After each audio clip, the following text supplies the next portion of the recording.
Up our lesson on whose responsibility is it to educate your children.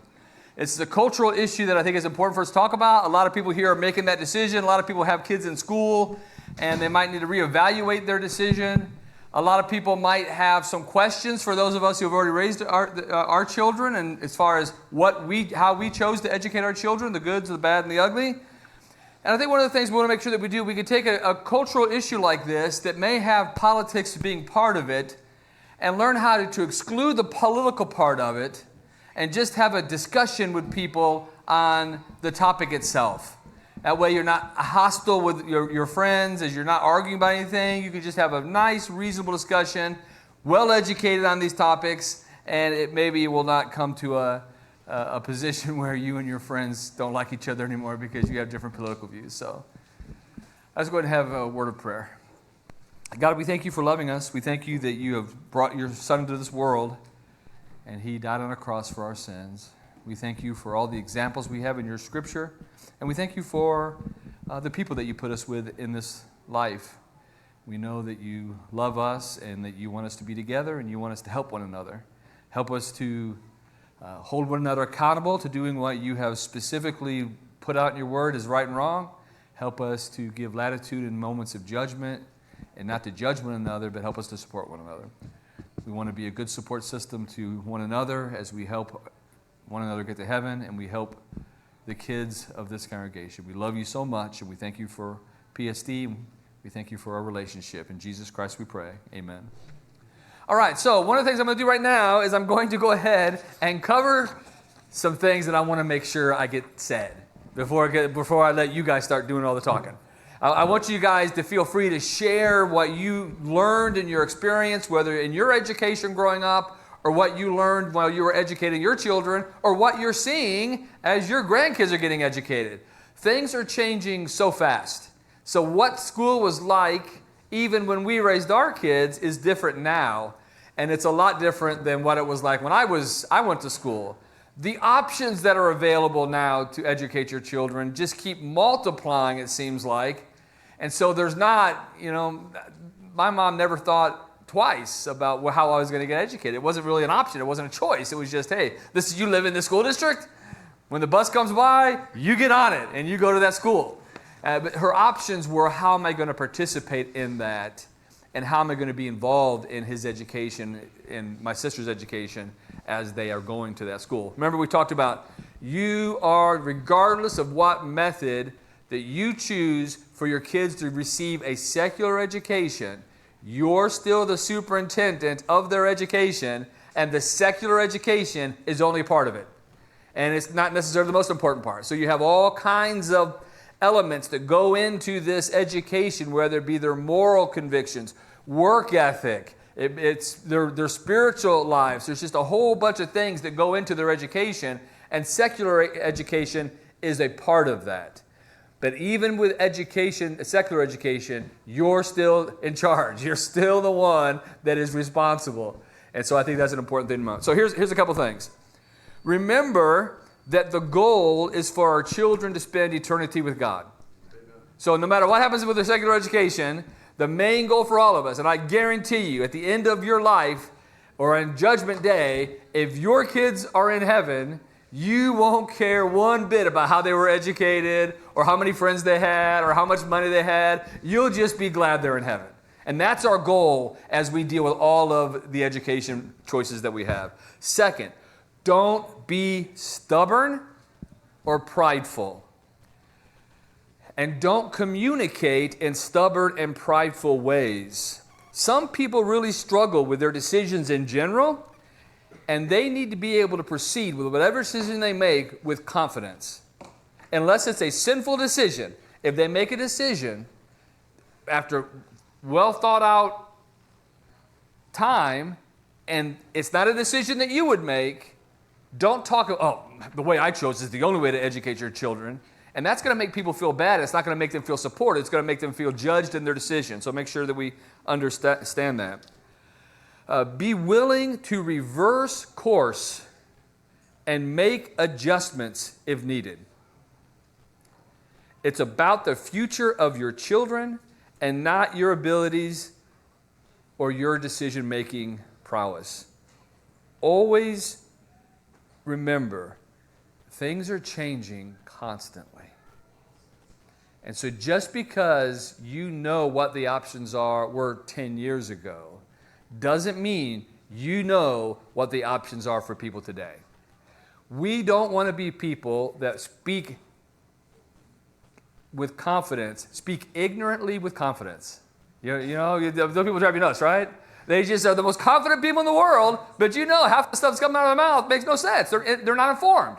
But yet they can be so confident in their way that they communicate that it can be intimidating and make you question yourself. I know that's not true, but Terry talked with such confidence. Maybe it is true. Maybe I don't know what I'm talking about. So I think you have to understand that things are changing.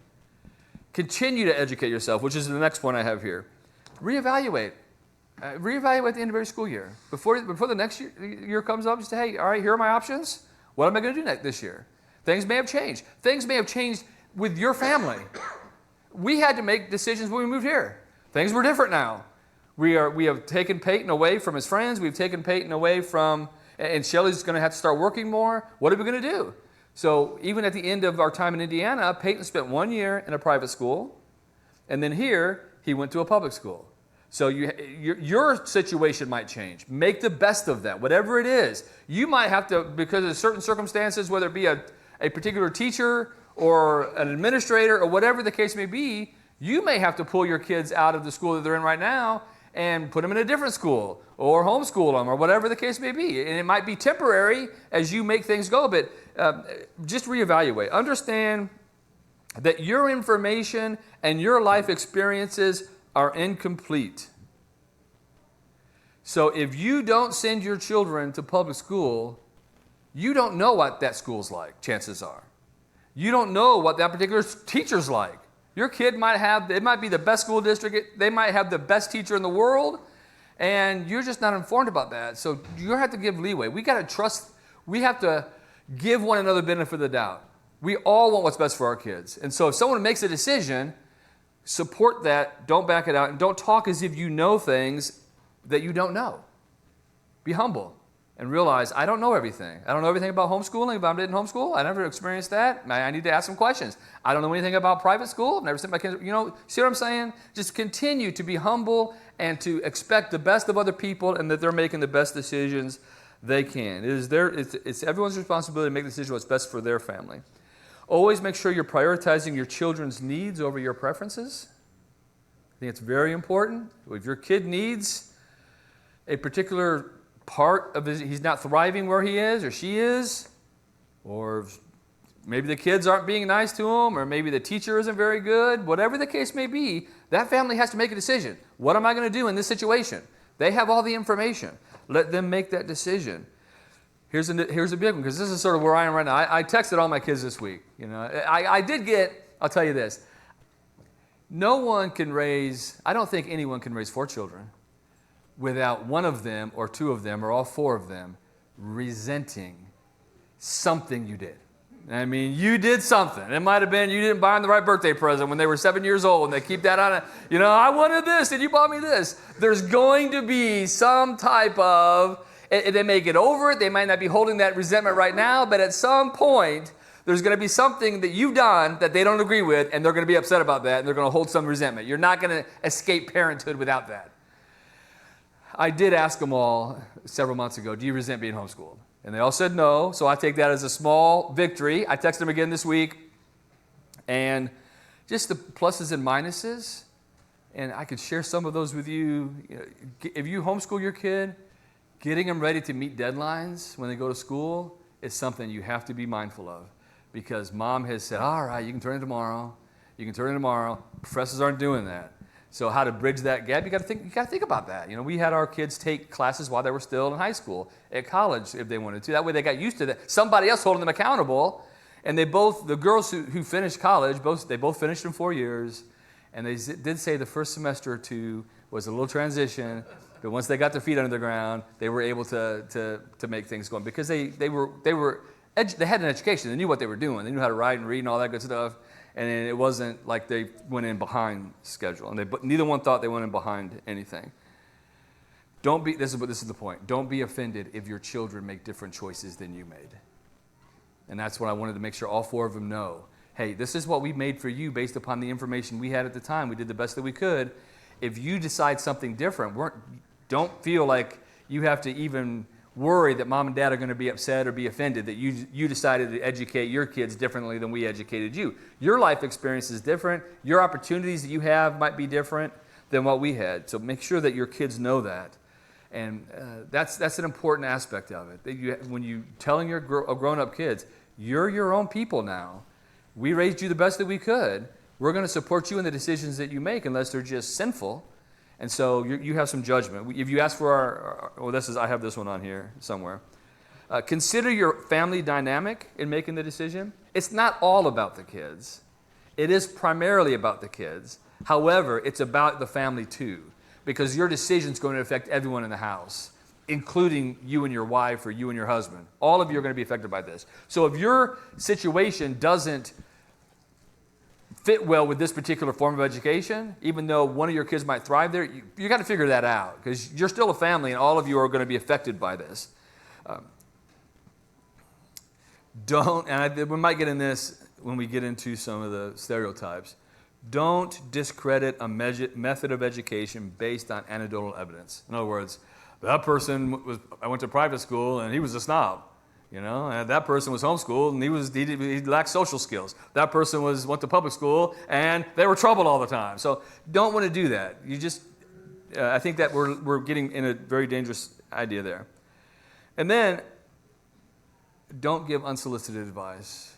If people ask you why you chose a particular form of education, feel free to share it with them. I'm going to, all of you who are in the process of making that decision or are still making that decision, your kids are in school right now, we had the How to Make Good Decisions worksheet that I handed out several months ago. Take it and go interview 2 families that have recently educated their kids in different ways. Tim pointed out that all the elders had different methods of schooling their children. Go talk to them. Go say, hey, what was the good about the way you chose to educate your kid? What was the struggles that you had? What kind of impact did it have on your children? Gather as much information as you have. You have a lot of resources even here that you can go to. And then if you need to go to other resources, you can as well. And you might find out if you offer unsolicited advice, they'll say, well, I don't think you did a very good job with your kids. That's why I'm not asking for your help. I don't want my kids to turn out like your kids. So give advice when asked, but it's not our business really unless someone's sinning. That's the totally different ballgame. You guys understand that, right? We're not talking about sin. We're talking about judgment that everybody has to make on some of these ideas. All right, so that's what I wanted to make sure that I got out before we got into some of these other questions. And so we were in question 3, and I'm not going to leave a lot of time for question 3. I'm going to come to Joe because Joe had his hand up when we were finishing up. Still up. All right, get a microphone to Joe. All right, Joe's going to be our first one for question 3 here, and then we're going to move on from there. We're going to go back to question 1, so if you have your sheet, be ready. Raise your hand if you have a comment for question 1. Joe? What? So you had the thing that Herb had. So when I was in 3rd grade, a Bible salesman came in, and you can go to wherever you want to. So keep talking. So Herb has that. So I have the Bible that I bought in public school in 3rd grade, Miss Sherrod's class. The Bible guy came in there and said, hey, we got these Bibles. I saw it, and it had this, looks like sort of denim, and I thought that was the best thing since sliced bread. I had to have it like yesterday. And just to tell you about the times, he would give the Bibles to the kids, and the kids would bring the money the next day. It wasn't. Okay, all right. So they trusted you. So giving you a Bible, bring your cash tomorrow. Yeah, exactly. Yeah. So I think that just speaks to a different time, like you said, a different place. This was a very rural place in East Tennessee. I think another thing is, and you said this, when I was a kid, when I bought this in 3rd grade, if somebody said homeschool, I wouldn't have known what you were talking about. I had never heard that. So also, you said the same thing, make yourself aware, and each kid is different. It could be that one kid goes to public school, one to private school, one to homeschool, one to whatever it is. So I think that's important too. So I just thought this Bible has always reminded me of sort of a good time in my life, Yeah. but a different time. Yeah, things have definitely changed. Joe's about close to my age. Things have definitely changed since I was in school, no doubt about it. And these changes are happening faster and faster and faster and faster. So those of us who have graduate, our kids are done, we still need to keep somewhat involved because of our grandkids, so we can help and give advice or counsel if they ask for it.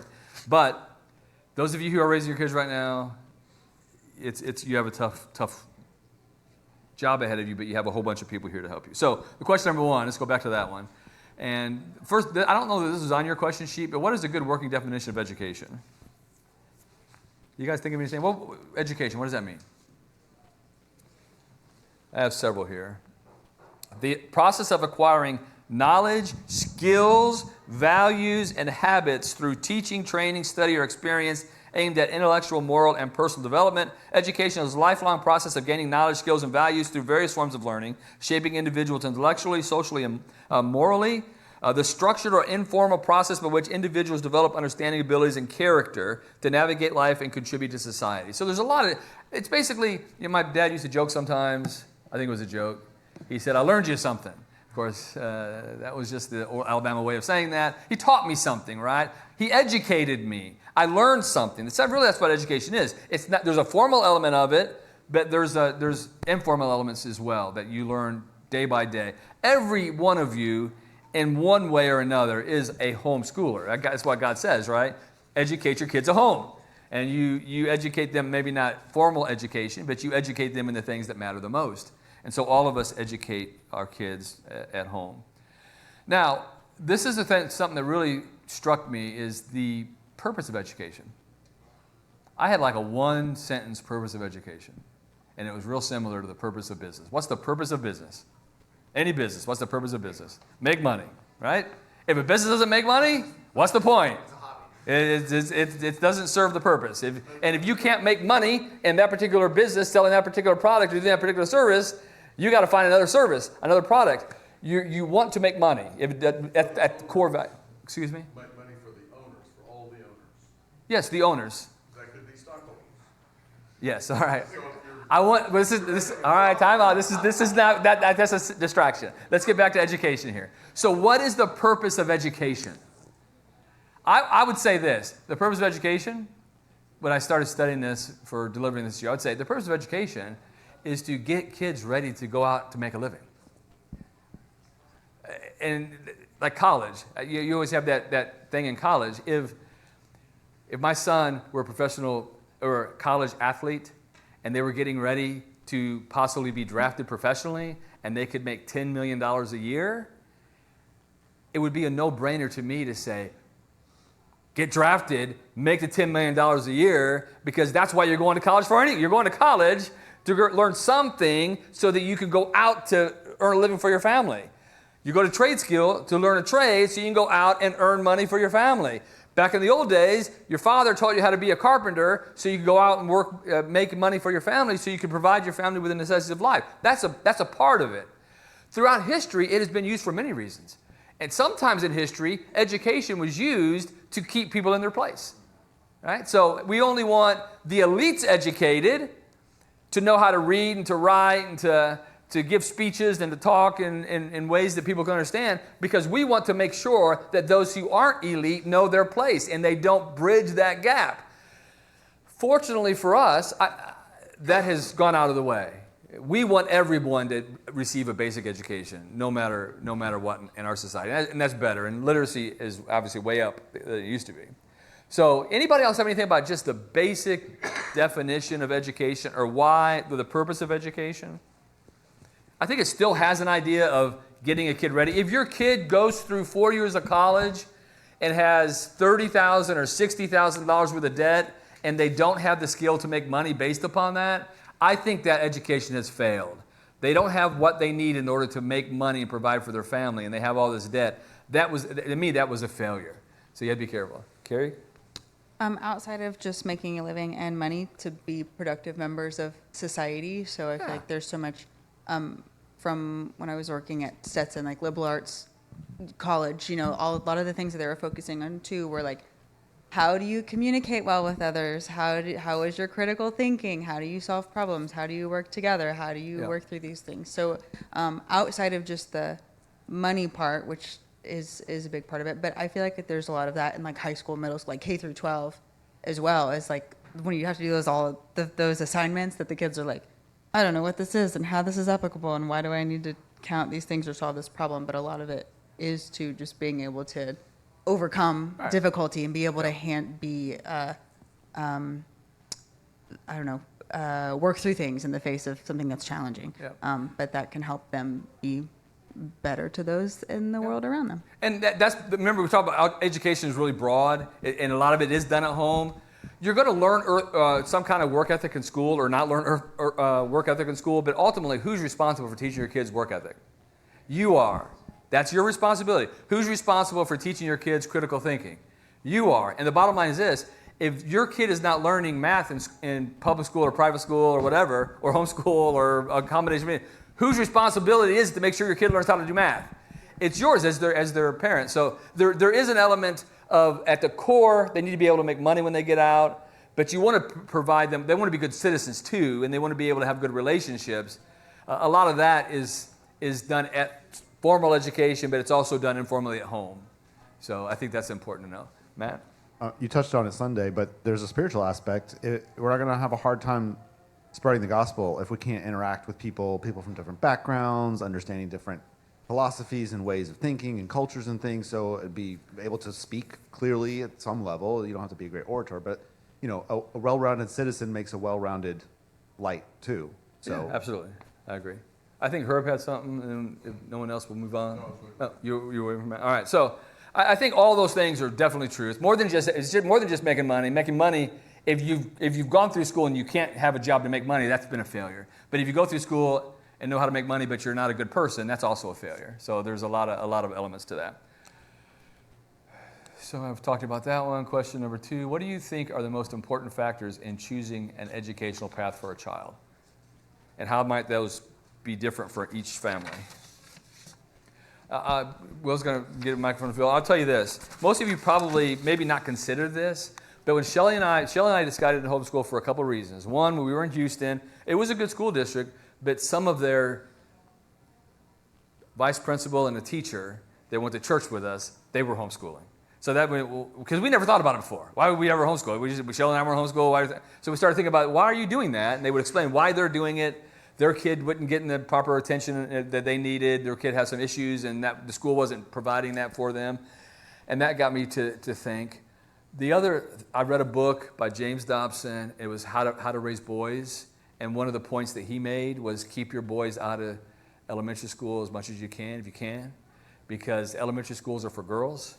All the girls are told they're good and perfect. Can't you be good like that little girl over there? And the boys can't be good like that little girl over there. And so they're told that they're bad. Matt, you're bad. Sit down and be still like Sally over here, because she can sit there and have her hands in her lap and not cause trouble. You're throwing things, you're getting up, and you're bad, Matt, you're bad. And so that was one element of it. I'm not saying that was a part of it. And another factor that you probably would not even consider thinking about, this is why it's unique to my family, is that I figured I would be moving some. Back, preachers moved. You guys are good at not kicking your preachers out very often, which is really good.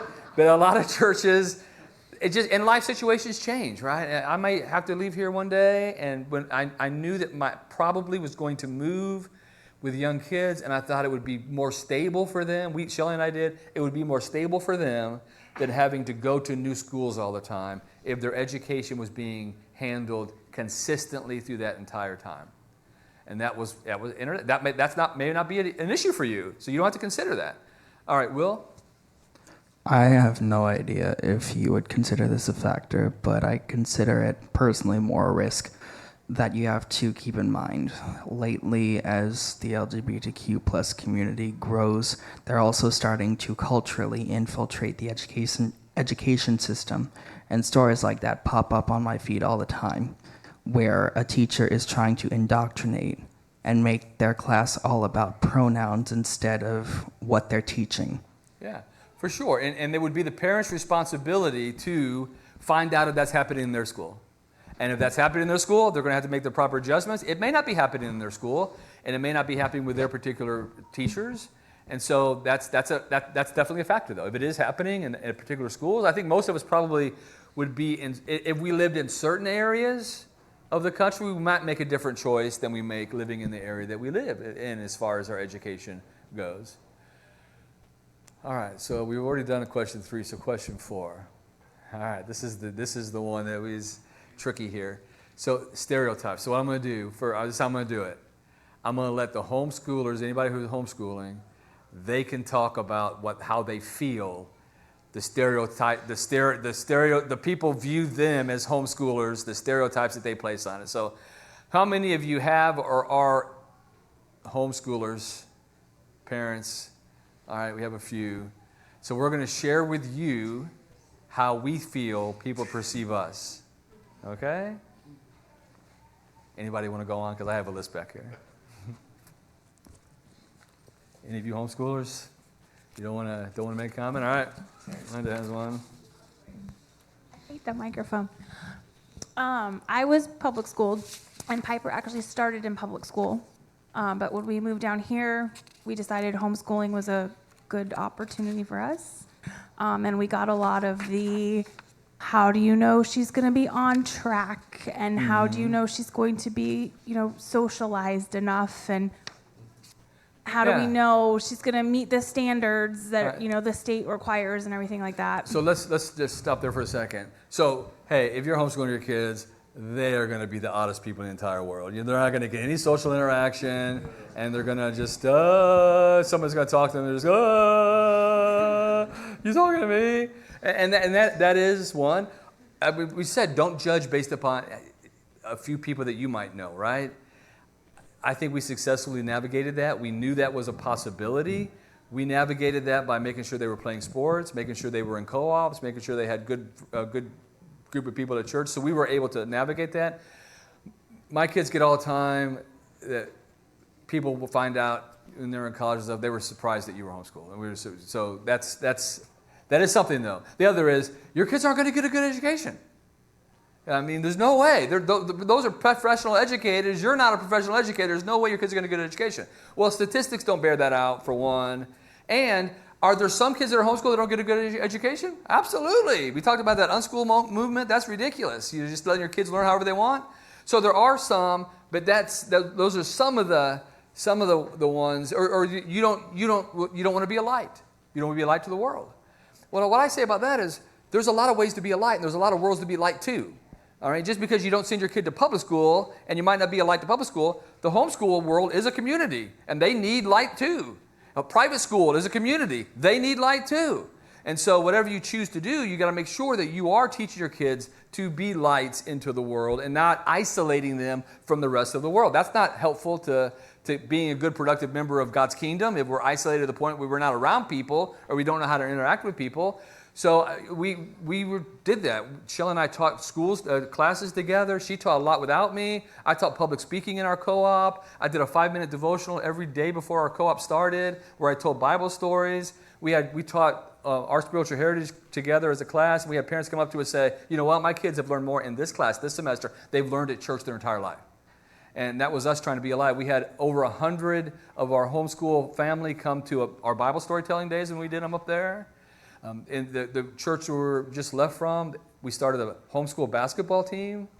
And I just saw a thing online, they had 88 homeschool people at Lambert's, the homeschool basketball tournaments in Missouri every year. So at Lambert's, they said table for 88, and they all went together. We used to do that. So there's a lot of ways to be a light in private schools, in public schools, or in homeschool association. And if you're going to homeschool, you got to understand that. You still have responsibilities to do that.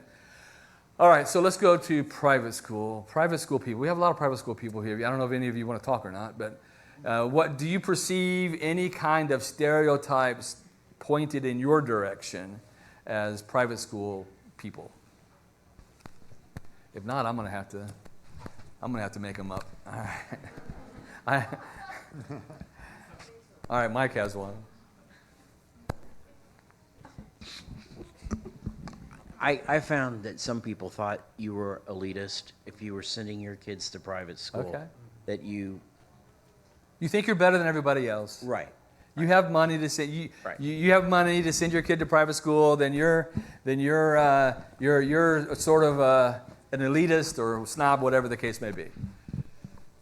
I was going to say, my kids went to a private Christian school up until Celesta was in, she went to public high school in 10th grade. But I remember when my kids came home and wanted to know if we were poor. And I said, well, why do you think we're poor? And she says, because everybody in my classroom, everybody has beach condos. They have 2 homes. And I said, well, Celesta, if we were poor, you wouldn't be going to private school and, all that kind of stuff. So I think that people within the school think you have money too. Yeah. Good. I mean, just because you have money, does that mean you're an elitist or a snob? You chose this to be the education for your kids for a reason. And we got to throw these stereotypes out and deal with people at an individual basis.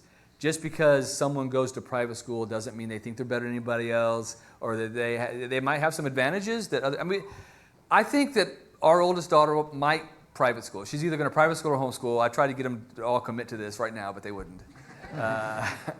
And that's fine. Like I said earlier, we're going to support them whatever they chose to do.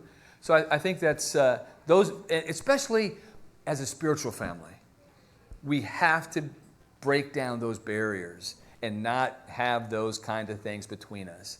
And we've changed in our world. When we started homeschooling, the homeschoolers were the minority, and everybody was going to public school, not a lot of private school. And then as public schools have, as Will pointed out, and we've already pointed out from the Bible and it's changed. Public schools have changed. Some have changed more than others. And so we have to be careful about that and understanding that. But we have to make sure that we don't have problems with each other. But where I was going with that is now in some churches, homeschoolers make up the majority of the kids, and that's a problem sometimes because those kids are doing things together a lot outside of this. They're schooling together, a lot of them, and the public school and the private school students can feel isolated from that. We have to make a stand with our group, say we're not going to let that happen because we're just making different choices, and we have to make sure that we're trying to include everybody. Does that make sense? I know there's Jared. Go ahead. Yeah, this is just you kind of still part of it, but the when we were growing up, like what Joe said, there was no other options. Everybody just went to public school, and that was it. But now it's much more mainstream, and I don't think that all these stereotypes that we talk about are, I think by now, old. They're getting there. Like out of date. I don't think, well, partly because there's just a lot more options now than there used to be. And people are more open to that. That there's all different kinds of schools now, and the percentage of people going to someplace other than public school is really high now. That I never really have sensed anybody thinking that, oh, you must be rich elitist because your kid goes to private school, because there's private schools at all different costs. And now in Florida, scholarships, your kids, yes, they have school choice, and the state will pay for it. So we don't need to pay for Nora to go to private school. That's true. So I think that's true that a lot of these stereotypes are going away a little bit. So does anybody in public school feel pressure of any stereotypes to send your kid to public school? I'm just doing those 3 types. All right, we have an educator here that's going to educate us. Oh boy.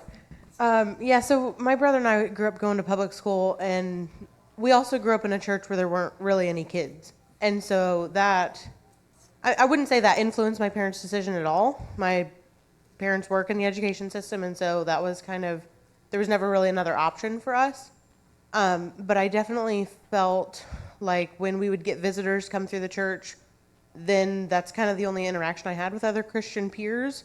And I did feel the judgment because a lot of them were homeschooled. And so we kind of got this, I got the impression, I think, from these other kids that like, oh, you go to public school, so much bad stuff happens there. And like, which is true. I mean, there was a lot of negative stuff going on. Some I participated in and some I didn't.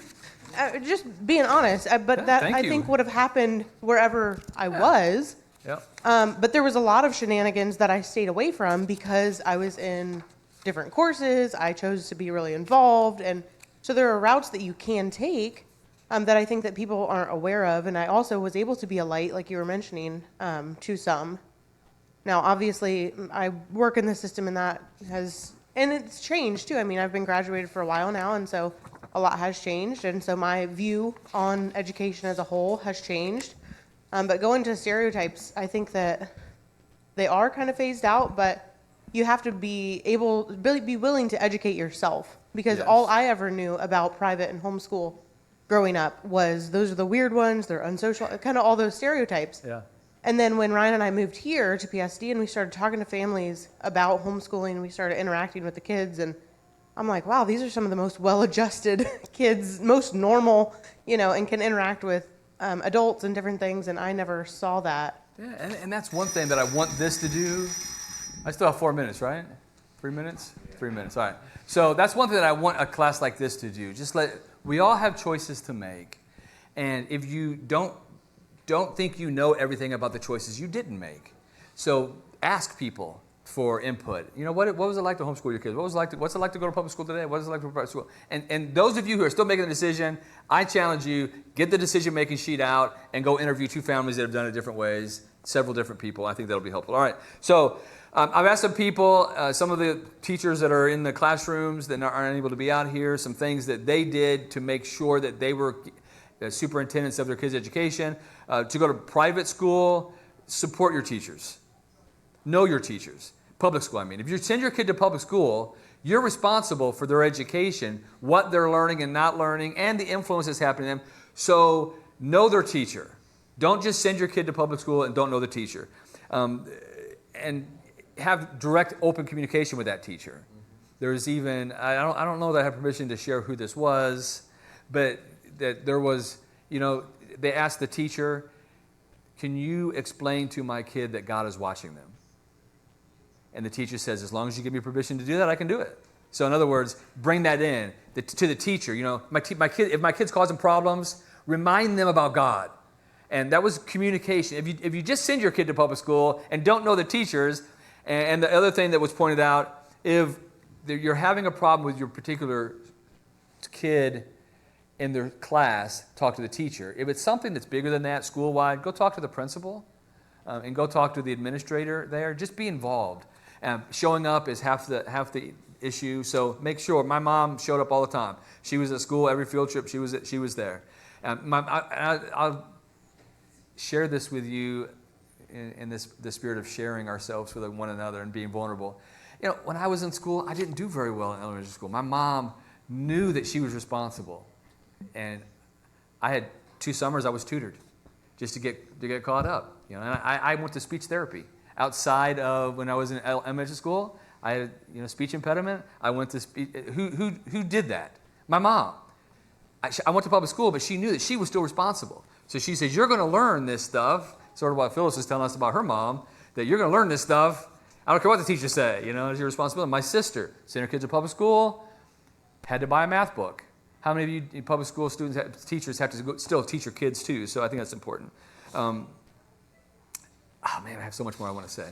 From a homeschooling perspective, you have a lot that you do have to be careful of going into it. Just know what you're up against. Private school, know what you're up against. Public school, know what you're up against. And it's your job to be able to manage that kind of information. That's all I have. I have more, but we only have 8 seconds. But we didn't get to question number 6. Hopefully it was helpful, at least to consider our options and how we should love one another as we make those decisions.